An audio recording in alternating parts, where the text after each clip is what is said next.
അവര് എന്നെ ഇൻഫോം ചെയ്യാതെ എന്റെ ചെക്ക് ബാങ്കിന് സബ്മിറ്റ് ചെയ്തു.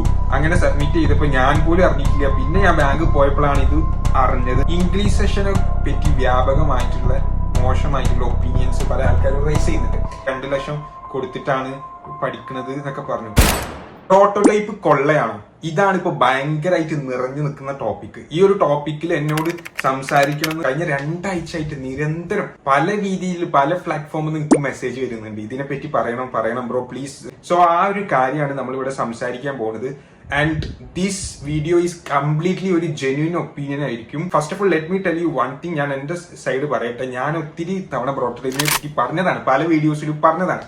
ആൻഡ് എന്തുകൊണ്ടാണ് എനിക്ക് ഇത്രയും മെസ്സേജസ് വരുന്നത് എനിക്കറിയില്ല. ഒരു കാര്യം എന്താണെന്ന് വെച്ചാൽ ടെക് റിലേറ്റ് ചെയ്ത വീഡിയോസ് ചെയ്തപ്പോഴാണ് എനിക്ക് ഏറ്റവും കൂടുതൽ സബ്സ്ക്രൈബേഴ്സ് വന്നിട്ടുള്ളത്. സോ ആ സബ്സ്ക്രൈബേഴ്സ് ആണ് എന്നോട് ഇത് ആവശ്യപ്പെട്ടത്. ആൻഡ് ഫൈനലി ഉണ്ടായ ഇൻസിഡന്റ് എന്താണെന്ന് വെച്ചാൽ എനിക്കൊരു സ്റ്റുഡന്റ് മെസ്സേജ് അയച്ചു. പ്രോട്ടോടൈപ്പിലേക്ക് ജോയിൻ ചെയ്യാൻ പോകുന്ന ആളാണ്. ബ്രോ നിഖിൽ സാർ ഇങ്ങനത്തെ കുറച്ച് വീഡിയോസ് ഒക്കെ ചെയ്തത് കണ്ടു. ഞാൻ ബ്രോന്റെ വീഡിയോ കണ്ടിട്ടാണ് ഞാൻ അവിടെ രജിസ്റ്റർ ചെയ്തു. കോഴ്സിന് സ്റ്റാർട്ട് ചെയ്യാൻ പോവാണ്. Tell me what I need to do. എനിക്കൊരു ഐഡിയയും കിട്ടുന്നില്ല. നിഖിൽ സാർ എന്തൊക്കെ പറയുന്നൊന്നും മനസ്സിലാവില്ല. അപ്പോഴാണ് ഞാൻ ഈ ഒരു ഇഷ്യൂനെ കുറിച്ച് നോട്ട് ചെയ്യുന്നത്. ഞാനും പോയിട്ട് ഇൻസ്റ്റാഗ്രാമിൽ അവിടെ 4-5 വീഡിയോസ് കണ്ടു. Really I don't no what is happening there, what kind of conspiracy is that. ആരാണ് എന്താണ് ഒന്നും എനിക്ക് മനസ്സിലായിട്ടില്ല. ബട്ട് കുറച്ച് വീഡിയോസ് ഒക്കെ കണ്ട് അതിനകത്ത് നിന്ന് മനസ്സിലായെന്ന് വെച്ചാൽ അതിനകത്ത് ചോദിക്കുന്നുണ്ട്, നിങ്ങൾ എന്തുകൊണ്ട് കമന്റ്സ് ഡിലീറ്റ് ആക്കുന്നു? നിങ്ങളുടെ ഭാഗത്താണ് ന്യായം എന്നുണ്ടെങ്കിൽ നിങ്ങൾ എന്തിനാ കമന്റ് ഡിലീറ്റ് ആക്കുന്നത്? ബാഡ് കമന്റ് ആണെങ്കിൽ അവർക്കെതിരെ എഗെയിൻസ്റ്റ് പോയാൽ പോരെ.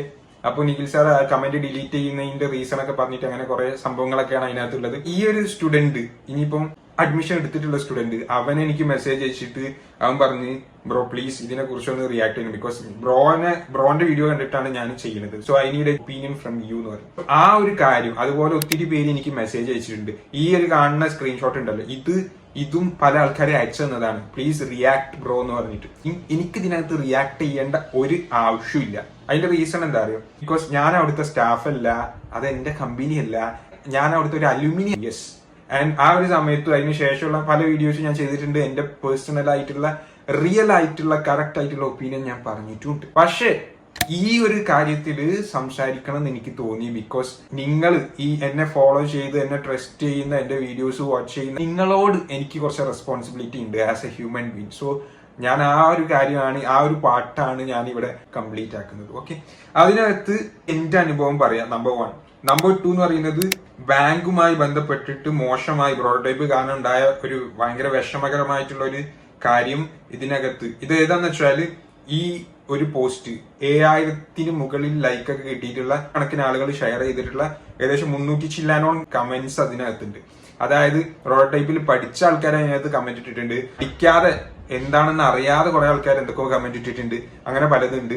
അതിനകത്ത് ഞാൻ കമന്റ്സ് വായിച്ചപ്പം most of them are saying good opinion. പക്ഷെ വിഷമകരമായിട്ടുള്ള ഒരു കമന്റ് എനിക്ക് ഫീൽ ചെയ്തത്, ആ ഒരു കമന്റ് ഞാൻ അവിടെ പ്ലേസ് ചെയ്യാണ്. ആൻഡ് അത് 2 എന്റെ കമന്റ് ബോക്സിൽ ഒരാള് ഇട്ട കമന്റ് ആണ് ഇത്. പല കമന്റ്സും ഉണ്ടാവാറുണ്ട്, എല്ലാം കൂടി റിയാക്ട് ചെയ്യാൻ നമുക്ക് പറ്റില്ല. ആൻഡ് ഈ വീഡിയോ കാണുന്ന ആളുകൾ നിങ്ങൾ മനസ്സിലാക്കേണ്ട ഒരു കാര്യം, ഈ വീഡിയോ മൊത്തം കാണാം. അല്ലാതെ നിങ്ങൾ ഇതിനകത്ത് ഒരു ഒപ്പീനിയൻ പറയുകയോ അല്ലാതെ റിയാക്ട് ചെയ്യുകയോ ചെയ്യരുത്. ബിക്കോസ് കാണുകയാണെങ്കിൽ നിങ്ങൾ ടൈം എടുത്തത് മൊത്തം കാണാൻ, എന്നാൽ നിങ്ങൾക്ക് ഇതിനെപ്പറ്റി ഒരു ക്ലിയർ പിക്ചർ കിട്ടുള്ളൂ. സോ നമ്മൾ ഈ ഒരു കാര്യവും അതുപോലെ ഈ ഇട്ട കമന്റ്, അതായത് ഈ നമ്മളെ കമന്റ് ബോക്സിൽ ഇട്ടിട്ടുള്ള ഈ ഒരു കമന്റും അഡ്രസ് ചെയ്യാം, എന്റെ ഒപ്പീനിയനും പറയാം. സോ ഇത് പറയണമെന്ന് എനിക്ക് തോന്നി. ബിക്കോസ് ഇതിനെ കുറിച്ച് എനിക്ക് ഐഡിയ ഇല്ലാത്ത സംഭവങ്ങളാണ്. അപ്പൊ എന്റെ ഭാഗം ക്ലിയർ ആക്കുക എന്നുള്ളത് പേഴ്സണലി നമ്മളൊരു ബാധ്യതയാണല്ലോ. So I'm doing that. അതിന്റെ കൂടെ പല ആൾക്കാരും ചോദിച്ചത് ഇതിനെ പറ്റിയുള്ള അപ്ഡേറ്റ്സ് എന്താണ്, ഇത് ബ്രോ എന്താ, അതിനെ പറ്റി ഒന്ന് വ്യക്തമാക്കുമെന്ന് ചോദിച്ചു. സോ ഇതിനകത്ത് ഞാൻ ഈ വീഡിയോക്കകത്ത് പറയാം എന്താണ് ഈ ഒരു സംഭവം എന്നും കൂടി ഞാൻ പറഞ്ഞുതരാം. പല ആൾക്കാരും ചോദിച്ചു എന്തിനാണ് ആ ഫോം, എന്താണ് അതിന്റെ സംഭവങ്ങളും കാര്യങ്ങളൊക്കെ ചോദിച്ചു. Okay, I will tell you that. And let me start with this comment. Okay, ഈ കമന്റ് എന്ന് പറയുന്നത് ഇത് വന്നത് ദശമൂലം ദാമൂന്നോ അങ്ങനെ എന്തോ ഒരു 2 ലക്ഷത്തി ചില്ലാനോ ഫോളോവേഴ്സ് ഉള്ള ഒരു ഇൻസ്റ്റാഗ്രാം പേജിലാണ് ഈ ഒരു സംഭവം വന്നത്. ആൻഡ് ഇത് കൊടുത്തത് ആരാണ്, ഇതിന്റെ റീസൺ എന്താണ്, ഐ ഡോണ്ട് നോ. അതുപോലെ പ്രോട്ടോടൈപ്പിനെ പറ്റി നിഖിൽ സാർ വന്ന് പറയുന്ന റിയാക്ട് ചെയ്യുന്ന കാര്യങ്ങളൊക്കെ ഉണ്ടല്ലോ. സോ ആരാണ് അതിൽ നെഗറ്റീവ് പറഞ്ഞതെന്നോ എന്താണെന്ന് എനിക്കൊരു ഐഡിയയും കിട്ടിയിട്ടില്ല. ഈ ഒരു കമന്റ് ഞാൻ വായിക്കാം. ആൻഡ് ഇത് ഇട്ട ആൾ അജയ്, പുള്ളിക്ക് അത്യാവശ്യം ഫോളോവേഴ്സും കാര്യങ്ങളൊക്കെ ഉള്ള ആളാട്ടോ. സോ ജെന്യൂൻ ആയിട്ടുള്ള കമന്റ് ആണെന്ന് ഞാൻ വിശ്വസിക്കുകയാണ്. ഇത്രയും ഒരാൾ എഴുതണമെന്നുണ്ടെങ്കിൽ ഡെഫിനറ്റ്ലി അത് ജെന്യൂൻ ആയിരിക്കും. അതുകൊണ്ട് ഞാൻ ഇതോടെ വായിക്കുകയാണ്. I have been seeing a lot of discussions, conspiracies and complaints about this institution. As an alumni, I wanted to share my honest experience, that good, the bad and everything in between. ഞാൻ ഇതിൽ ഒരുപാട് ഡിസ്കഷൻസും കോൺസ്പിറസീസും കംപ്ലൈൻസും ഈ ഇൻസ്റ്റിറ്റ്യൂഷനെ പറ്റി കേട്ടു. ഒരു alumni എന്ന നിലയിൽ ഞാൻ എന്റെ പാർട്ട്, അതായത് പോസിറ്റീവും നെഗറ്റീവും അതിനിടയിലുള്ള കാര്യങ്ങളൊക്കെ വ്യക്തമാക്കി തരാന്ന് പറയുന്നത്. I was part of 37th batch which was started in coworking space in Edappally in June 2023. Okay, എടപ്പള്ളിയിൽ 37 നമ്പർ ബാച്ച്, അതിലായിരുന്നു പുള്ളി ഉണ്ടായിരുന്നത്. They move to their own space in മരടില് അവരുടേതായ സ്പേസിലേക്ക് അവർ മാറി, which is now their only location in Kochi. കൊച്ചിയിൽ നിലവിൽ അവർക്കുള്ള ഏക ലൊക്കേഷൻ അതാണ്. Initially they charged 4000 as a coworking space fee ആയിട്ട് 4000 രൂപ അവർ ചാർജ് ചെയ്തിരുന്നു. But after shifting to their own ഹബിലേക്ക് അവർ മാറിയതോടുകൂടി instead of reducing amount, fee reduce ചെയ്യുന്നതിന് പകരം ദേ ഇൻക്രീസ്ഡ്, അത് 5000 ആക്കി കൂട്ടി. Why I choose this boot camp, ഈ ഒരു ബൂട്ട് ക്യാമ്പ് ചൂസ് ചെയ്യാനുള്ള റീസൺ എന്താണുള്ളതാണ് പുള്ളി പറയുന്നത്. Like many others I got pulled in by their aggressive marketing and sales. അവരുടെ മാർക്കറ്റിംഗും സെയിൽസും കാരണം ഞാൻ അതിലേക്ക് ഇറങ്ങി. Okay, best option for someone looking to break in to the industry. എന്താന്ന് വെച്ചാൽ നിങ്ങൾ ഇൻഡസ്ട്രിയിലേക്ക് ഇറങ്ങാൻ ആഗ്രഹിക്കുന്ന ആളാണെങ്കിൽ this is a best option എന്നാണ് പറയുന്നത്. ഡസ് ഇറ്റ് വർത്ത് എന്നുള്ള ക്വസ്റ്റ്യൻ പുള്ളി അഡ്രസ് ചെയ്യാണ്. ഹോണസ്റ്റ്ലി പറയട്ടെ, സത്യസന്ധമായി പറയട്ടെ, I did land a job with a decent salary, something that not easy for a fresher in this field. ഈ ഒരു ഫീൽഡിൽ ഒരു ഫ്രഷറിന് എക്സ്പെക്ട് ചെയ്യാൻ പറ്റാത്ത പാക്കേജിൽ എനിക്ക് ഫസ്റ്റ് ജോബിൽ ലാൻഡ് ചെയ്യാൻ പറ്റി. Plus I got to be part of a network of hard working developers, which is probably the biggest advantage of joining. Okay, and this part, the second part, അത് എനിക്കും പറയാനുള്ള ഒരു സാധനമാണ്. യെസ് ഗൈസ്, അതായത് രണ്ടാമത് പറഞ്ഞത് ഒരു നല്ലൊരു നെറ്റ്വർക്ക്, നല്ലൊരു ഗ്രൂപ്പ് ഓഫ് കണക്ഷൻസ് ബിൽഡപ്പ് ചെയ്യാൻ പറ്റി. ആൻഡ് ഇപ്പൊ എന്റെ ബാച്ചിൽ 22 മെമ്പേഴ്സ് ഉണ്ടായിരുന്നു. Still we are communicating, we are connecting, നമ്മൾ ഡിസ്കസ് ചെയ്യുന്നുണ്ട്. ഇപ്പൊ ലാസ്റ്റ് ഇപ്പൊ 2 ദിവസം മുമ്പ് വാട്സ്ആപ്പ് API ആരെയും ചെയ്തവരുണ്ടോന്ന് വെച്ചിട്ട് മെസ്സേജ് വന്നിരുന്നു. അപ്പം അങ്ങനെ ഉണ്ടാവുമ്പോൾ നമ്മൾ വളരെ ഫ്രണ്ട്ലി ആയിട്ടുള്ള ടെക് റിലേറ്റ് ചെയ്തൊരു ഡിസ്കഷൻ, ഇപ്പം നമ്മളോട് പുതിയ എന്തെങ്കിലും ഫീച്ചർ നമ്മളോട് ഇന്റഗ്രേറ്റ് ചെയ്യാൻ പറഞ്ഞാൽ ഫസ്റ്റ് നമ്മൾ അവരോട് പോയിട്ട് ചോദിക്കാം, നിങ്ങൾ ചെയ്തിട്ടുണ്ടോ? അങ്ങനെ ഒരു കണക്ഷൻ ബിൽഡപ്പ് ചെയ്തെടുക്കാൻ പറ്റിയിട്ടുണ്ട്. അത് ഭയങ്കര യൂസ്ഫുൾ ആയിട്ടുള്ള ഒരു കാര്യമാണ്. Why not this boot camp? ഇനി എന്തുകൊണ്ട് ഈ വളരെ വ്യക്തമായിട്ട് ടൈം എടുത്തിട്ട് എഴുതിയിട്ടുണ്ടോ പുള്ളി ഓരോ കാര്യങ്ങൾ. Why not this boot camp? ഇനി എന്തുകൊണ്ട് ഈ ബൂട്ട് ക്യാമ്പ് പറ്റൂല? ഡീമെറിറ്റ് സൈഡുകൾ എന്ന രീതിയിൽ പുള്ളി അഡ്രസ് ചെയ്യാണ്. കരിക്കുലം ഈസ് എക്സ്പെൻസീവ്, കരിക്കുലം ഭയങ്കര എക്സ്പെൻസീവ് ആണ്.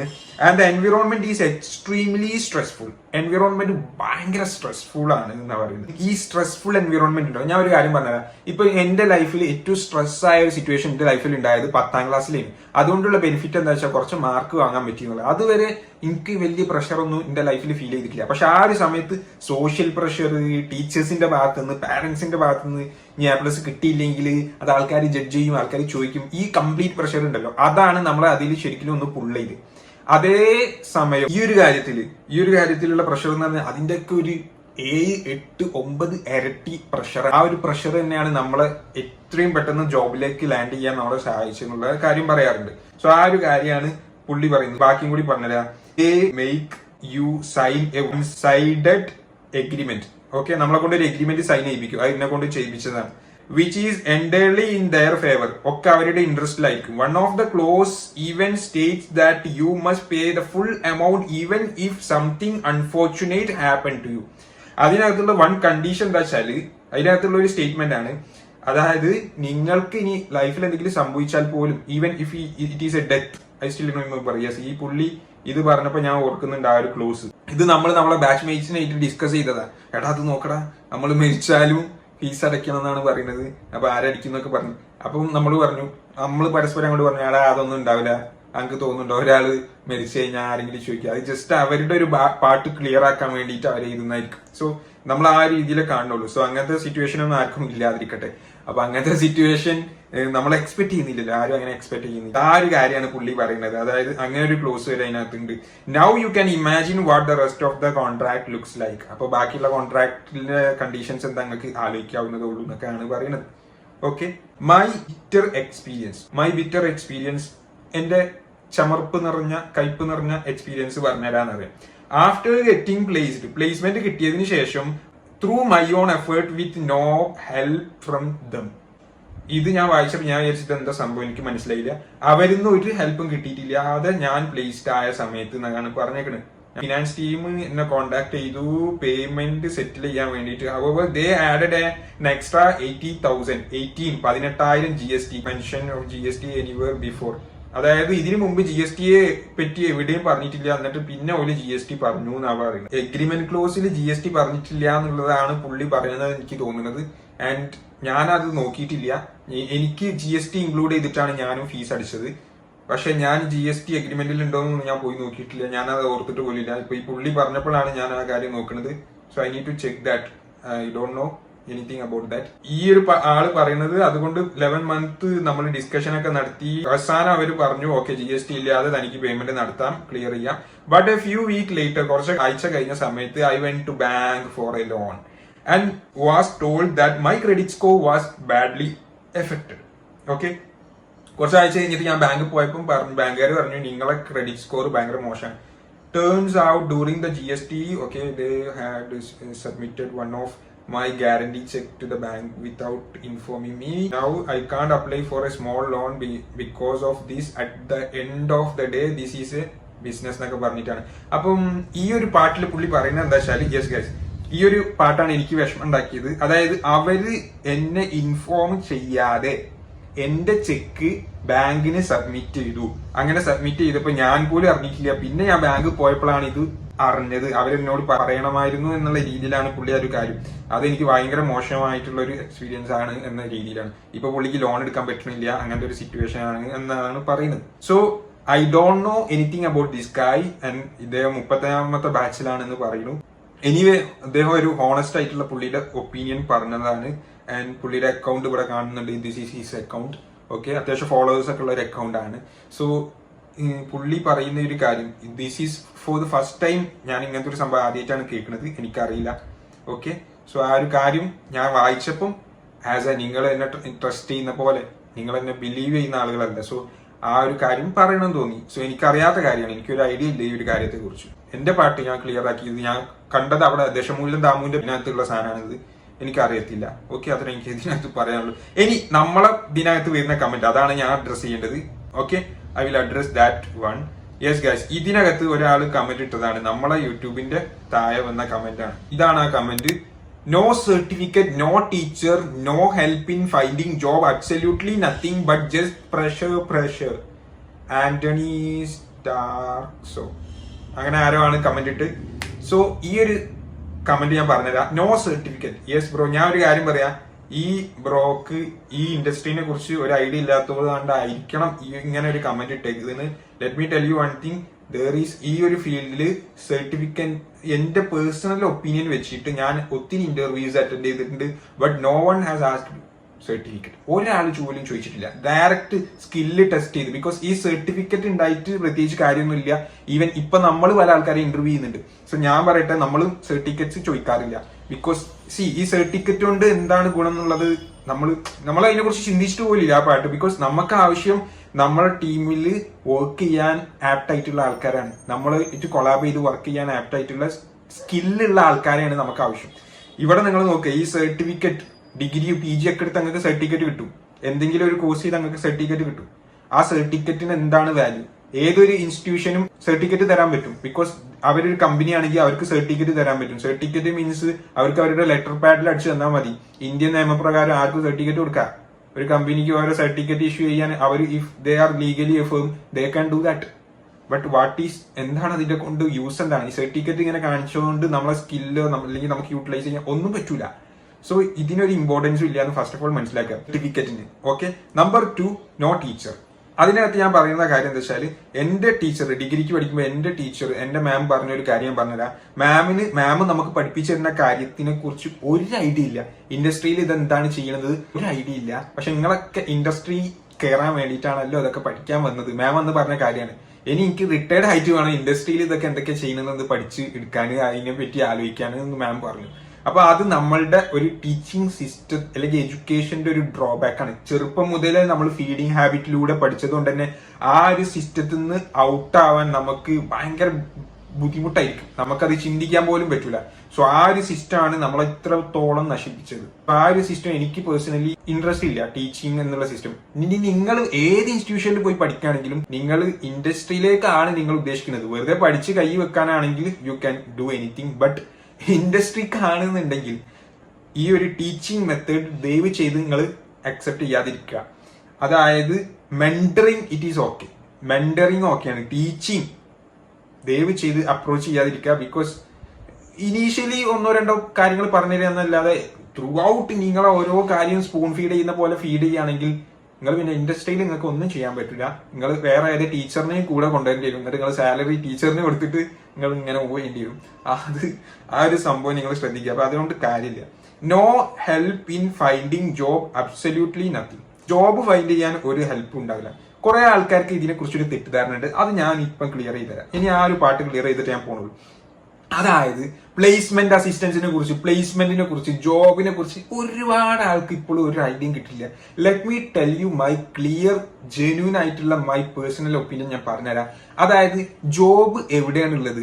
ഒരു ഇൻസ്റ്റിറ്റ്യൂഷന്റെ കയ്യിലോ അല്ലെങ്കിൽ ഒരാളുടെ കയ്യിലോ അല്ലെങ്കിൽ അങ്ങനെയല്ല ജോബ് ഉള്ളത്. ജോബ് എന്ന് പറഞ്ഞാൽ ഇപ്പൊ ഞങ്ങളെ കമ്പനിയിൽ ജോബ് ഉണ്ടെങ്കിൽ അത് നേരെ നമ്മളെ HR പോയിട്ട് ലിങ്ക്ഡിനിലിടുക അല്ലെങ്കിൽ ഇൻഡീഡിലിടുക, അല്ലാതെ ഏതെങ്കിലും കമ്പനിക്ക് കൊടുക്കൂല. But they will ask, Ridwan is there anyone in your, നിങ്ങളെ പരിചയത്തിൽ ആരെങ്കിലും ഉണ്ടോ ഈ ഒരു ഫീൽഡിൽ എക്സ്പീരിയൻസ് ഉള്ള ആൾ? അങ്ങനെ ചോദിക്കും. അപ്പൊ ഉണ്ടെങ്കിൽ നമ്മളെ ആരെങ്കിലും നമ്മളെ ഗ്രൂപ്പിലൊക്കെ ഇട്ടിട്ട് കണക്ട് ചെയ്യുക, ആരെങ്കിലും ഉണ്ടോ, അങ്ങനെ വരിക. അപ്പൊ അങ്ങനെ വരുമ്പോൾ വേണമെങ്കിൽ നമുക്ക് എന്ത് ചെയ്യാം, നമ്മൾ പഠിച്ച ഇൻസ്റ്റിറ്റ്യൂഷൻ അവർ ചിലപ്പോൾ നമ്മൾ നല്ല പെർഫോമർ ആണെങ്കിൽ ബോസ് തന്നെ ഡയറക്റ്റ് വന്നിട്ട് ചോദിക്കും, നീ പഠിച്ച ഇൻസ്റ്റിറ്റ്യൂഷനിലോ അല്ലെങ്കിൽ നീ എങ്ങനെ പഠിച്ചത് അവിടെ നിന്ന് കിട്ടുമോ ആരെങ്കിലും എന്നൊക്കെ ചോദിക്കും. സോ അങ്ങനത്തെ ഒരു സംഭവം ഉണ്ട്. അപ്പൊ നമ്മൾ റെഫറൻസ് കൊടുക്കും. അതിന്റെ അർത്ഥം നിങ്ങൾ ആ ഇൻസ്റ്റിറ്റ്യൂഷനിൽ പഠിച്ചാണെങ്കിൽ നമ്മൾ ഡയറക്റ്റ് എടുക്കും, അങ്ങനെയല്ല. മറിച്ച് നിങ്ങൾ അവിടെ നിങ്ങളവിടെ നമ്മൾ ഇവിടുത്തെ ഇന്റർവ്യൂക്കുള്ള ഒരു ചാൻസ് തരും. ഇന്റർവ്യൂക്കുള്ള ഒരു ചാൻസ് തരിക. അങ്ങനെ ഇന്റർവ്യൂക്കുള്ള ഒരു ചാൻസ് തന്നു കഴിഞ്ഞാൽ it's your responsibility to crack that interview. അത് നിങ്ങളെ റെസ്പോൺസിബിലിറ്റി ആണ്, അല്ലാതെ നിങ്ങളെ എന്തായാലും നമ്മൾ എടുക്കും അങ്ങനെയില്ല. ഇപ്പം ഈ അടുത്തും കൂടി നമുക്കൊരു ചാൻസ് വന്നപ്പോൾ എന്നോട് ചോദിച്ചിരുന്നു. അപ്പൊ ഞാൻ എന്റെ ഫ്രണ്ട് സർക്കിളിലാണ് ആ കാര്യം ഡിസ്കസ് ചെയ്തത്. സോ അങ്ങനെ വരുന്ന ചാൻസ് ഇങ്ങനെ ഒരു ടീച്ചിങ് ഇൻസ്റ്റിറ്റ്യൂഷൻ അല്ലെങ്കിൽ ഒരു ഫേം ഒക്കെ വളരുന്ന സമയത്ത് സ്വാഭാവികമായിട്ടും അവിടുന്ന് ഒരുപാട് അലൂമിനീസ് ഉണ്ടാകുന്ന സമയത്ത് എന്ത് സംഭവിക്കും, ഒരു 100ൽ 1, 2, 3, 4 പേര് അങ്ങനത്തെ കുറച്ച് ചാൻസുകൾ കിട്ടും, അങ്ങനത്തെ കുറച്ച് ഇന്റർവ്യൂസ് കിട്ടും. അതാണ് ഒരു പാർട്ട്. ആൻഡ് 95% ജോബ് നിങ്ങൾ എവിടെയാണെങ്കിലും ആർക്കാണെങ്കിലും ജോബ് കിട്ടുന്നത് ഓൺലൈൻ സൈറ്റ് ത്രൂ ആണ്. ബിക്കോസ് ഇനീഷ്യലി ഓൺലൈൻ സൈറ്റിലാണ് ഇവരൊക്കെ കമ്പനീസ് ഒക്കെ എന്ത് ചെയ്യുക, ജോബ് പോസ്റ്റ് ചെയ്യുക. അല്ലാതെ ഒരു ഇൻസ്റ്റിറ്റ്യൂഷൻ അങ്ങോട്ട് എടുത്തു കൊടുക്കുകയല്ല ചെയ്യുക, എന്നാ പിടിച്ചോ ജോബ് തന്നിട്ട്. അങ്ങനെ അല്ലത്. അല്ലാതെ ഇൻസ്റ്റിറ്റ്യൂഷൻ അല്ല കമ്പനികളൊന്നും റൺ ചെയ്യുന്നത്, നാട്ടിലുള്ള കമ്പനീസ്. ആ ഒരു മിസ് അണ്ടർസ്റ്റാൻഡിങ്ങൾ ചേഞ്ച് ചെയ്യണം. അത് നിങ്ങളൊരു തെറ്റായ ധാരണയാണ്. ആ ഒരു സംഭവമാണ് നിങ്ങൾ ആ ഒരു പാർട്ടിൽ മനസ്സിലാക്കേണ്ടത്. സോ ജോബ് കിട്ടണമെന്നുണ്ടെങ്കിൽ നിങ്ങളെ പഠിക്കാനെടുത്ത എഫേർട്ടിന്റെ അതിന്റെ ഡബിൾ എഫേർട്ട് നിങ്ങൾ ഇടണം ജോബ് കിട്ടാൻ. അല്ലാതെ വെറുതെ ഇരുന്നാൽ ആരും ജോബ് ഇങ്ങോട്ട് തരിക, ഇന്റർവ്യൂ ഇന്ന പിടിച്ച മോനെ മുത്തേ എന്നൊന്നും പറഞ്ഞിട്ട് തരൂല. അങ്ങനെ നിങ്ങൾ വിചാരിക്കരുത്, അത് തെറ്റായ ഒരു ധാരണയാണ്. പിന്നെ പ്രഷർ.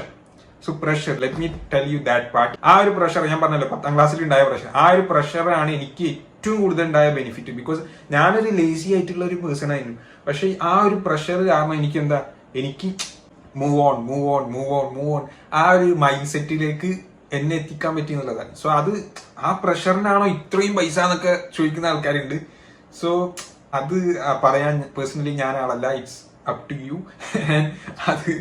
അത് പക്ഷെ എനിക്കതൊരു ഗുണം ഉണ്ടായ ഒരു സംഭവമാണ്. So that's what I M telling. Okay, ഇതിനകത്ത് വന്നിട്ടുള്ള വേറൊരു സംഭവം എന്താണെന്ന് വെച്ചാൽ ഇംഗ്ലീഷ് സെഷനെ പറ്റി വ്യാപകമായിട്ടുള്ള മോശമായിട്ടുള്ള ഒപ്പീനിയൻസ് പല ആൾക്കാരും റൈസ് ചെയ്യുന്നുണ്ട്. ഞാൻ പഠിച്ച സമയത്ത് എനിക്ക് അവിടെ നല്ല ജുവൽ സാർ ഉൾപ്പെടെ നല്ല ടീച്ചേഴ്സ്, നല്ല ലെക്ചേഴ്സ്, നല്ല ടീംസ് ഉണ്ടായിരുന്നു. നല്ല രീതിയിലായിരുന്നു. നമുക്ക് ഏകദേശം ത്രൂ ഔട്ട് ജുവൽ സാറിന് നമ്മൾ എക്സ്പെക്ട് ചെയ്തു. ബട്ട് ഒരു 2 months നമുക്ക് കിട്ടിയിട്ടുള്ളൂ. Is one of the best guy in that field. 1, 2, 3 മാം ആളുകളൊക്കെ ഉണ്ടായിരുന്നു. അതിനകത്ത് ഫസ്റ്റ് 5 months വൃത്തിക്ക് അവര് നമ്മളെ കൂടെ ഇന്ററാക്ഷൻസ്, സെഷൻസ്, കാര്യങ്ങളൊക്കെ നടത്തുന്നത്. എന്റെ പേഴ്സണൽ ഒപ്പീനിയൻ ആണ്. ഇപ്പൊ ഇതിനകത്ത് പറയുന്നത് ഇംഗ്ലീഷ് സെക്ഷൻ ഭയങ്കര മോശമാണ് എന്നൊക്കെ പറഞ്ഞിട്ടാണ് കമന്റ് ചെയ്യുന്നത്. അപ്പൊ പുതിയ കോഴ്സ് ഇപ്പൊ വന്നിട്ടുണ്ടെന്ന് പറഞ്ഞു. അതിനെ പറ്റി എനിക്കൊന്നും ഐഡിയ ഇല്ല. 1 year കോഴ്സ് ആക്കി എന്നൊക്കെ പറഞ്ഞു. അപ്പൊ അതിൽ ഇംഗ്ലീഷിന് കൂടുതൽ പ്രയോറിറ്റി കൊടുക്കുന്നുണ്ട് അങ്ങനെയൊക്കെ പറഞ്ഞു. ഓക്കെ, അപ്പൊ ഞാൻ പറയട്ടെ, എനിക്ക് 5 മാസം നല്ല അടിപൊളിയായിട്ട് നമ്മളെ ബാച്ചിൽ അടിപൊളിയായിട്ടാണ് സെഷൻ പോയത്. 5 months കഴിഞ്ഞപ്പോൾ 6ാമത്തെ മന്തിലേക്ക് എത്തിയപ്പോൾ നമ്മളൊക്കെ പ്രൊജക്ടുകളിൽ ബിസിയായി. ആ ഒരു സമയത്ത് നമ്മളെ ബാച്ചിലുള്ള ബാക്കിയുള്ള പിള്ളേർ എന്ത് ചെയ്യാതായി, സെഷന് വരാതായി.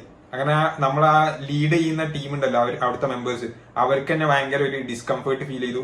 കുറച്ച് അവർ നമ്മളെ കൂടെ ഉണ്ടായിരുന്നു. പിന്നെ അവർ പതിയെ നമ്മളിൽ നിന്ന് അടർന്ന രൂപത്തിൽ അവർ പിന്നെ നിങ്ങൾ നടത്ത് എന്ന് പറഞ്ഞിട്ട് അവർ പോകും. ആ ഒരു സിറ്റുവേഷനിലേക്ക് എത്തി. അപ്പൊ അതായത് 22 പേരിൽ വെറും 6-7 പേര്, ഞാനൊക്കെ അവിടെ പോയി ഇരിക്കാറുണ്ട്, 6-7 പേര് മാത്രമേ സെഷന് വരുള്ളൂ. ബിക്കോസ് വർക്ക് ഉണ്ട്, തീർക്കാണ്ട്, അതിന് ഇമ്പോർട്ടൻസ്, അതെല്ലാം മെയിൻ എന്നൊക്കെ പറഞ്ഞിട്ട് അങ്ങോട്ട് പോകും കുറെ ആൾക്കാർ. സോ അങ്ങനെ ലാസ്റ്റ് 3 മാസം നമ്മളെ സെഷൻ മൊത്തം കൊളായി. പക്ഷെ ഞാൻ മാക്സിമം യൂട്ടിലൈസ് ചെയ്യാൻ ശ്രമിച്ചിട്ടുണ്ട്. ആ രീതി, ആ ഒരു കാര്യം എനിക്ക് അതിനകത്ത് പറയാനുള്ളൂ. അല്ലാതെ എനിക്ക് വേറെ മോശം എക്സ്പീരിയൻസ് ഉണ്ടായിട്ടില്ല. അതിന്റെ റീസൺ നമ്മളെ ബാച്ചിലുള്ള ബാക്കിയുള്ള ആൾക്കാർ അതിലേക്ക് എത്താത്തത് കൊണ്ടാണ് ആ ഒരു സംഭവം ഉണ്ടായത്. ഓക്കെ, പിന്നെ അതിനുശേഷം ഇപ്പൊ 1.5 വർഷമായില്ലേ, അതിനുശേഷം ഇപ്പോഴത്തെ സെഷൻ എന്താണെന്ന് എനിക്കറിയില്ല. അത് I don't have any idea about that. Okay, ആ ഒരു പാട്ട് അത്രേ ഉള്ളൂ. പിന്നെ ഇനി നമുക്ക് നമ്മളെ പാട്ടിലേക്ക് വരാം. നമ്മളെ പാട്ട് എന്ന് പറഞ്ഞാല് ഞാൻ മറ്റൊരു ഫോം ഫില്ല് ചെയ്യണ കാര്യം പറഞ്ഞു. അതിനെ പറ്റി എന്താ വെച്ചാൽ പല ആൾക്കാരും ചോദിച്ചു, എന്താണ് ബ്രോ ആ ഒരു ഹെൽപ്പ് ചെയ്യുക, പഠിപ്പിച്ചു തരാം, ആ കാര്യം എന്താന്ന് ചോദിച്ചു. സോ ആ ഒരു കാര്യം ഞാൻ പറഞ്ഞുതരാം. അതെന്താന്ന് വെച്ചാല് എന്റെ അടുത്ത് എനിക്ക് പ്രോട്ടോടൈപ്പുമായി ബന്ധപ്പെട്ട് ഞാൻ പല വീഡിയോസ് ചെയ്തതിന്റെ അടിസ്ഥാനത്തിൽ എനിക്ക് പല രീതിയിലുള്ള കമന്റ്സ്, അതുപോലെ എന്റെ പല സോഷ്യൽ മീഡിയ പ്ലാറ്റ്ഫോമിലൂടെ എന്നിലേക്ക് ആൾക്കാർ റീച്ച് ചെയ്തിട്ട് മെസ്സേജുകൾ അയക്കും, ഒരുപാട് ഡിസ്കഷൻസ്, ഒരുപാട് കാര്യങ്ങൾ ചോദിക്കും. അപ്പൊ ഇനീഷ്യലി പ്രോട്ടോടൈപ്പിൽ ജോയിൻ ചെയ്ത പല ആൾക്കാരും ഫസ്റ്റ് സ്റ്റേജിൽ ബ്രോ ഇവിടെ എന്താ പഠിക്കേണ്ടത്, ഇതിലെന്താ പഠിക്കേണ്ടത്, നോട്ട്സ് ഉണ്ടോ, മറ്റേതുണ്ടോ, മെറ്റീരിയൽസ് ഉണ്ടോ എന്നൊക്കെ ചോദിച്ചു. പതിയെ അവരിൽ നിന്ന് പിന്നെ അധികം കുട്ടികളെ ഞാൻ കണ്ടിട്ടില്ല. പിന്നെ പ്രോട്ടോടൈപ്പ് ഇത് സ്റ്റാർട്ട് ചെയ്തിട്ടുണ്ടല്ലോ, എന്താണ് ഓൺലൈൻ ബാച്ച്. അപ്പൊ ഈ ഓൺലൈൻ ബാച്ചിലുള്ള കുട്ടികളാണ് പിന്നെ എന്റെ അടുത്തേക്ക് അധികം വന്നത്. 2 ടൈപ്പ് ഓഫ് കുട്ടികളാണ്. ഒന്ന് 3 വീക്ക് അറ്റൻഡ് ചെയ്ത് ഫെയിൽ ആയ ആൾക്കാർ, ബ്രോ എനിക്ക് ഇനി അറ്റൻഡ് ചെയ്യാൻ പറ്റൂല, പക്ഷെ എനിക്ക് ഭയങ്കര ആഗ്രഹമുണ്ട്, ഞാൻ ഒന്ന് ട്രൈ ചെയ്ത് നോക്കിയാലോ, എന്നെ ഒന്ന് ഹെൽപ്പ് ചെയ്യും, അങ്ങനത്തെ കുറെ ആൾക്കാർ. ഇത് ഓഫ്ലൈൻ അല്ലാതെ ഓൺലൈൻ ആയിട്ട് പഠിക്കുന്ന ആൾക്കാർ. ഈ ഓൺലൈൻ ആയിട്ട് പഠിക്കുന്ന ആൾക്കാരെ കൊണ്ട് എനിക്ക് ഭയങ്കര പേഴ്സണലി എനിക്ക് ഒരുപാട് ബുദ്ധിമുട്ടുണ്ടായി. എനിക്ക് മെസ്സേജ് അയച്ചിട്ട് ഫസ്റ്റ് വീക്ക് എന്താ ചെയ്യേണ്ടത്, സെക്കൻഡ് വീക്ക് എന്താ ചെയ്യേണ്ടത്, തേർഡ് വീക്ക് എന്താ ചെയ്യേണ്ടത്, ഈ ടോപ്പിക് എന്താണ്, ഇതിനെ പറ്റിയെന്ന് പറഞ്ഞുതരൂ, ഇത് എങ്ങനെ ചെയ്യേണ്ടത്, ഇതെങ്ങനെ വർക്ക് ആവുന്നത്, ഇങ്ങനെ ഒരുപാട് ക്വസ്റ്റ്യൻസ്. അങ്ങനെ വന്ന് ലാസ്റ്റ് ഒരു താത്തന്റെ മെസ്സേജ് എനിക്ക് വന്നത് ഫസ്റ്റ് 1 വീക്ക് ആ ആൾക്ക് കുറെ വീക്ക് ബാക്ക് ഒക്കെ കിട്ടി, ഭയങ്കര ടെൻഷനിലാണ്, അങ്ങനത്തെ കാര്യങ്ങളൊക്കെ പറഞ്ഞു. അപ്പൊ എന്നോട് ചോദിച്ചു എത്ര വീക്ക് ബാക്ക് എടുക്കാൻ പറ്റും. ഞാൻ പറഞ്ഞു എനിക്ക് അതിനെ പറ്റി ഒന്നും ഐഡിയ ഇല്ല, I don't have any idea. അപ്പം ഞാൻ ഹെൽപ്പ് ചെയ്യാന്നൊക്കെ പറഞ്ഞു. 3rd വീക്കോ അങ്ങനെ എന്തോ ആണെന്ന് പറഞ്ഞു. ഞാൻ ആ ഒരു സമയത്ത് ഞാൻ ഹെൽപ്പ് ചെയ്തു, ഒരാഴ്ച ഞാൻ ഹെൽപ്പ് ചെയ്ത് പിറ്റത്തെ ആഴ്ചയും വീണ്ടും വന്നിട്ട് എനിക്ക് ഇത് പറഞ്ഞുതരൂ, അത് പറഞ്ഞുതരൂ. ഞാൻ തിരക്കിട്ട വർക്കിൽ ഉണ്ടാവും, എനിക്ക് മെസ്സേജ് അയച്ചിട്ട് ഇത് പറഞ്ഞുതരൂ എന്നൊക്കെ പറഞ്ഞു. അപ്പൊ എനിക്ക് എന്നെ എന്തോ ഒരു ഇത് തോന്നി. അപ്പൊ അത്താത്ത പറഞ്ഞു ഞാൻ 2 ലക്ഷം കൊടുത്തിട്ടാണ് പഠിക്കണത് എന്നൊക്കെ പറഞ്ഞു. അപ്പൊ ഞാൻ എന്റെ ഫ്രണ്ടിന് പറഞ്ഞു, ഇത് നോക്കി എന്താ അവസ്ഥ, ഈ പല ആൾക്കാർക്ക് ഞാൻ മെസ്സേജ് അയക്കുന്നത് ജോലി കഴിഞ്ഞ് വന്ന് രാത്രി 1 മണി വരെയൊക്കെ ഇരുന്നിട്ടാണ്. ബിക്കോസ് അവര് നമ്മളെ ട്രസ്റ്റ് ചെയ്തിട്ടല്ലേ, നമ്മളെ കണക്ട് ചെയ്തിട്ടല്ലേ മെസ്സേജ് അയക്കണം. അപ്പൊ റിപ്ലൈ കൊടുക്കാൻ നമ്മളൊരു ബാധ്യതയല്ലേ, ഒരു കടമ എന്ന രീതിയിൽ ഞാനത് ചെയ്യുന്നതാണ്. അപ്പൊ ചെയ്യുമ്പോൾ 1 മണി വരെയൊക്കെ ഇരുന്ന് ഉറക്കൊഴിച്ചിട്ട് ഞാൻ അവർക്ക് റിപ്ലൈ കൊടുത്ത് കോൺസെപ്റ്റ് ഒക്കെ പറഞ്ഞു കൊടുക്കുമ്പോൾ ഞാൻ അവസാനം ഫ്രണ്ട്സിനെ പറഞ്ഞു, ഇതെന്താ അത് കഥ, എനിക്കൊന്നും കിട്ടണില്ല, ഓക്കെ എനിക്കൊന്നും വേണ്ട, സന്തോഷം മാത്രമേ ഉള്ളൂ, അവര് പഠിച്ചോട്ടെ. പക്ഷെ അവര് എന്താ പറയാ, ഇങ്ങനെ നിരന്തരം ക്വസ്റ്റ്യൻസും ചോദിക്കുക, അത് പോസിബിൾ അല്ലല്ലോ. ഒരാളാണെങ്കിൽ ഓക്കെ, ഒരുപാട് പേര് ചോദിക്കാം. അപ്പൊ ഈ ഒരു ഇഷ്യൂ, അതുപോലെ ചില ആളുകൾ മെസ്സേജ് അയക്കും, ബ്രോ ഇങ്ങനെ പല ഇൻസ്റ്റിറ്റ്യൂഷനിൽ പഠിക്കുന്ന ആൾക്കാർ കേട്ടോ, ഓൺലൈനായിട്ട് പല ഇൻസ്റ്റിറ്റ്യൂഷൻ ഉണ്ട് എന്നൊക്കെ തോന്നുന്നു. ഓൺലൈൻ ആകുമ്പോൾ പ്രഷർ, വീട്ടിൽ നിന്നാകുമ്പോൾ പല പ്രഷറും ഉണ്ടാവും, നമുക്ക് ചിന്തിക്കാൻ പറ്റും. സോ അങ്ങനത്തെ കുറെ ഇഷ്യൂസ് പറഞ്ഞു. സോ ആ ഒരു ഇഷ്യൂ ഉണ്ടല്ലോ, ഈ പ്രഷർ ഫ്രം ഹോം, ഈ വർക്ക് ഫ്രം ഹോം നമുക്കറിയാവുന്ന കാര്യമാണ്, നമ്മളും ചെയ്യാറുണ്ട്. പക്ഷെ ലേൺ ഫ്രം ഹോം എന്ന് പറഞ്ഞ കോൺസെപ്റ്റ് ഉണ്ട്. ആ ഒരു കോൺസെപ്റ്റിൽ ഒരു ഇഷ്യൂ ഉണ്ട്. പ്രഷേർഡ് ആയിട്ടുള്ള സിറ്റുവേഷൻ അവിടെ എങ്ങനെ ഹാൻഡിൽ ചെയ്യും, ലേസിനെസ് എങ്ങനെ ഹാൻഡിൽ ചെയ്യും. സോ അതുമായിട്ട് ബന്ധപ്പെട്ടിട്ട് ഒരുപാട് കാര്യങ്ങൾ നമ്മളെ ഫ്രണ്ട്സ് അതിന്റെ കുറെ ഡിസ്കഷൻസും സെഷൻസും അതിന്റെ സൊല്യൂഷൻസ് ഒക്കെ ആയിട്ട് അതിന്റെ പിന്നാലെ ഇങ്ങനെ സഞ്ചരിച്ചുകൊണ്ടിരിക്കുകയാണ്. അപ്പൊ അതിന്റെ ഭാഗമായി പരിപാടിയാണ് ഇത്. ഞാൻ ഈ പറഞ്ഞ ഫോമും കാര്യങ്ങളും അതിനെ പറ്റി കൂടുതലായിട്ട് വ്യക്തത ഞാൻ പിന്നെ പറഞ്ഞുതരാം. ഓക്കെ, അതിന്റെ മീന് 2 കോഴ്സ് അതിന്റെ കരിക്കുലൊക്കെ ഒരു സെറ്റ് ചെയ്തിട്ടുണ്ട്. എന്തോ 25ഓളം ഫ്രീ റിവ്യൂസ് അങ്ങനത്തെ കാര്യങ്ങളൊക്കെ ഉണ്ട്. അപ്പൊ ഞാൻ സജസ്റ്റ് ചെയ്തു നമുക്ക് ഇംഗ്ലീഷ് സെഷനും കൂടി ഒന്ന് ആഡ് ചെയ്തൂടെ, ബെറ്റർ അല്ലേ പറഞ്ഞു. ഓക്കെ, അതൊക്കെ ഓക്കെ. 25 പേര്, വെറും 25 പേരെ മാത്രം നമ്മൾ കൺസിഡർ ചെയ്യുള്ളൂ. നമ്മൾ ഈ ആളുകളെ, നമ്മൾ ആരെയാണോ ഹെൽപ്പ് ചെയ്യുന്നത് അവരെ എങ്ങനെ നമുക്ക് ജോലിയിലേക്ക് എത്തിക്കണം, അതാണ് അവരുടെ വിഷൻ. സോ അതിന്റെ മുകളിൽ അവർ വന്നിട്ട് അവരുടെ വർക്ക് ഡേയിൽ കഴിഞ്ഞിട്ട് നൈറ്റിൽ ഇരുന്നിട്ട് അവർ അതിന്റെ പിന്നാലെ വർക്ക്ഔട്ട് ചെയ്തുകൊണ്ടിരിക്കുകയാണ്. അപ്പൊ ആ ഒരു സംഭവമാണ് അത്. ഈ വീഡിയോയിൽ ആ ഒരു കാര്യം സൂചിപ്പിച്ചിരുന്നു. അപ്പൊ അതിന്റെ അപ്ഡേറ്റ്സ് ഞാൻ പറയാത്തതിന്റെ റീസൺ എന്ന് പറഞ്ഞാൽ കംപ്ലീറ്റ് ആയിട്ടില്ല, അതൊരു ബിൽഡപ്പ് ചെയ്ത് വരുന്നുള്ളൂ. ഓക്കെ. അപ്പൊ ഈ ഒരു മന്തിന്റെ എൻഡോട് കൂടി ആ ഒരു സെറ്റപ്പ്, അതുപോലെ ഒരു ഫോക്കസ് ചെയ്യുന്ന ഈ ഫിനാൻഷ്യലി ഇഷ്യൂ ഉള്ള ആൾക്കാരെ ഹെൽപ്പ് ചെയ്യാന്നുള്ള ഒരു കാര്യം, അതുപോലെ ഈ പ്രഷർ അറ്റ് ഹോം എന്നുള്ള ആ ഒരു സിറ്റുവേഷൻ എങ്ങനെ അഡ്രസ് ചെയ്യുക, അങ്ങനത്തെ കാര്യങ്ങളാണ് അവർ നോക്കുന്നത്. ഓക്കെ. അതിനൊരു കൃത്യമായിട്ട് റിവ്യൂ എടുക്കാനുള്ള കരിക്കുലൊക്കെ പ്ലാൻ ചെയ്തിട്ട് അവർ കൊണ്ടുവരികയാണ്. സോ അവരതിന്റെ കാര്യങ്ങൾ ചെയ്യുന്നുണ്ട്. അതിന്റെ ഫോം ഞാൻ ഡിസ്ക്രിപ്ഷനിൽ കൊടുത്തിട്ടുണ്ട്. അപ്പൊ ഒരു കേസ് അവർ പറഞ്ഞിട്ടുണ്ട് വെറും 25 ആള്, അതൊരു അവർ കണ്ടീഷൻ ആയിട്ട് പറഞ്ഞതാണ്, because we are trying to help. So അത്രയും ആൾക്കാർ മതി, എന്നാലേ കൈകാര്യം ചെയ്യാൻ പറ്റുള്ളൂ. സോ ചില ആൾക്കാർ ഫോം ഫില്ല് ചെയ്തിട്ട് പേഴ്സണലി എനിക്ക് മെസ്സേജ് അയച്ചു, ബ്രോ എന്നെ കൂടി ഒന്ന് പരിഗണിക്കണം എന്നൊക്കെ പറഞ്ഞിട്ട്. സോ ഞാൻ അവരെ വിഷമിപ്പിക്കാൻ പറ്റില്ലല്ലോ. സോ ഞാൻ പറഞ്ഞിട്ടുണ്ട് പരിഗണിക്കാന്ന് പറഞ്ഞു. പക്ഷെ നിങ്ങളൊരു കാര്യം മനസ്സിലാക്കുക, എനിക്ക് അതിലൊരു പേഴ്സണൽ ഡിസിഷൻ എടുക്കാൻ പറ്റില്ല, ബിക്കോസ് ഞാൻ മാത്രമല്ല അതിൽ ഇൻവോൾവ് ആയിട്ടുള്ളത്. സോ അതിനകത്ത് ആ ഫോം ഫില്ല് ചെയ്ത് അതിനെ ബേസ് ചെയ്തിട്ട് അതിൽ എടുക്കുള്ളൂ. അപ്പൊ ഇനിയും കുറച്ച് ആൾക്കാരും കൂടി എടുക്കും. എല്ലാരും കൂടി ഫില്ല് ചെയ്യണ്ട, എല്ലാവരും എടുക്കുക എന്നല്ല, എടുക്കുന്ന ആൾക്കാരെ എങ്ങനെയും ജോബിലേക്ക് എത്തിക്കുക, അവരെ ഫുൾ ത്രൂ ഔട്ട് ഹെൽപ്പ് ചെയ്യുക, ആ ഒരു രീതിയിലുള്ള ഒരു കാര്യമാണ്. അതിനെപ്പറ്റി ഞാൻ അപ്ഡേറ്റ്സ് പിന്നെ അറിയിക്കാം. അപ്പൊ ആ ഒരു സംഭവമാണ്. ഫോം ഡിസ്ക്രിപ്ഷനിൽ കൂടുതൽ വ്യക്തമായിട്ട് മറ്റൊരു വീഡിയോയിൽ ചെയ്യുക. അവർ ആ കംപ്ലീറ്റ് വർക്ക് തീർന്നിട്ടില്ല, അപ്പൊ ഞാൻ അറിയിക്കാം. സോ ആ ഒരു കാര്യമാണ്. സോ ഇത്രയും നമുക്ക് ഈ വീഡിയോക്ക് പറയാനുള്ളൂ. എന്റെ പാർട്ട് ക്ലിയർ ആയി. പേഴ്സണലി പ്രോട്ടോടൈപ്പ് ആയിട്ട് ബന്ധപ്പെട്ട് എനിക്ക് ഒരു തരത്തിലും മോശമായിട്ടുള്ള ഒരു എക്സ്പീരിയൻസും എനിക്ക് ഉണ്ടായിട്ടില്ല. ഓക്കെ. ഞാൻ പറഞ്ഞല്ലോ, ഞാൻ അവിടെ കോഴ്സ് എടുത്തു, അതിനുള്ള ഫീസ് ഞാൻ അവിടെ കൊടുത്തിട്ടുണ്ട്. സോ ഇനിയും നിങ്ങൾ ഇത്തരം ക്വസ്റ്റ്യൻസ് എന്നോട് ചോദിക്കരുത്, ബിക്കോസ് എനിക്ക് ഒരുപാട് കാര്യങ്ങൾ ചെയ്യാനുള്ള ആളാണ്. അതിന്റെ ഇടയിലാണ് നമ്മൾ ഈ വീഡിയോ വന്ന് ചെയ്യുന്നത്. പിന്നെ ഒരുപാട് പേര് ചോദിച്ചത് എന്റെ ഫീസിന്റെ കാര്യമാണ്. സോ അത് നമുക്ക് പിന്നെ ചെയ്യാം, ഒരു വീഡിയോ ചെയ്യാം ഫ്രീ ആകുമ്പോൾ. പിന്നെ ഞാൻ 2 ദിവസം മുന്നേ ഉള്ള വീഡിയോസ്, 2 ദിവസം മുന്നേ ഇതിന്റെ 2 ടേൺ മുന്നേ നമ്മൾ ചെയ്ത വീഡിയോ ഉണ്ട്. കഴിഞ്ഞ വീഡിയോയിൽ ഞാൻ പറഞ്ഞിരുന്നു. അതെന്താന്ന് വെച്ചാല് ഈ വരുന്ന ഏപ്രിലില് നമ്മൾ ഒരു സെഷൻ കണ്ടക്ട് ചെയ്യുന്നുണ്ട്, ഒരു ഇവന്റ് ഹോസ്റ്റ് ചെയ്യുന്നുണ്ട് ഓൺലൈനായിട്ട്. And it's A free event. അവരുടെ ഫ്രണ്ട്സ് സർക്കിളിലുള്ള ആൾക്കാരൊക്കെ അവര് ജോബ് കിട്ടാൻ വേണ്ടിയിട്ട് എന്തൊക്കെ ഇഷ്യൂസ് ആണ് ഫേസ് ചെയ്തത്, എങ്ങനെ പഠിച്ചതുള്ളത്, അങ്ങനത്തെ കാര്യങ്ങളൊക്കെ അഡ്രസ് ചെയ്യുന്ന ഒരു കാര്യം. അതിന്റെ ഫോമും ഞാൻ ഡിസ്ക്രിപ്ഷനിൽ കൊടുത്തിട്ടുണ്ട്. അതിനിപ്പം 50ഓളം ആൾക്കാർ അത് ഫില്ല് ചെയ്തിട്ടുണ്ട്. സോ അത് ഏപ്രിലിൽ നടത്താനാണ് നമ്മൾ ഉദ്ദേശിക്കുന്നത്. ഏപ്രിൽ ഫസ്റ്റ് വീക്കെൻഡ് ഉണ്ടാവും കേട്ടോ, ഫസ്റ്റ് വീക്കെൻഡ് ഉണ്ടാവും. അത് ഒരുപാട് പേര് റിക്വസ്റ്റ് ചെയ്തൊരു കാര്യമാണത്, അതുകൊണ്ടാണ് ചെയ്യുന്നത്. ഇത് നമ്മൾ ഏപ്രിലിലേക്ക് മാറ്റാനുള്ള റീസൺ എന്താ വെച്ചാൽ +2 ഒത്തിരി സ്റ്റുഡൻസ് റിക്വസ്റ്റ് ചെയ്തിട്ടുണ്ട്, അവർക്കും കൂടി പങ്കെടുക്കണം, അവർക്ക് എക്സാമും കാര്യങ്ങളൊക്കെയാണ്. സോ അതിന്റെ ഭാഗമായിട്ടാണ് നമ്മൾ അത് ഏപ്രിലിലേക്ക് മാറ്റിവെച്ച്. സോ ഇത്രയും വീഡിയോ ആയിട്ട് പറയാനുള്ളൂ. വീഡിയോ ഇഷ്ടപ്പെട്ടെങ്കിൽ ഒരു ലൈക്ക് തരിക, അതുപോലെ സബ്സ്ക്രൈബ് ചെയ്യുന്ന കാര്യം പരിഗണിക്കുക. ഒത്തിരി സ്നേഹം, ഒത്തിരി ഇഷ്ടം. മറ്റൊരു വീഡിയോയിൽ കാണാം. Bye bye.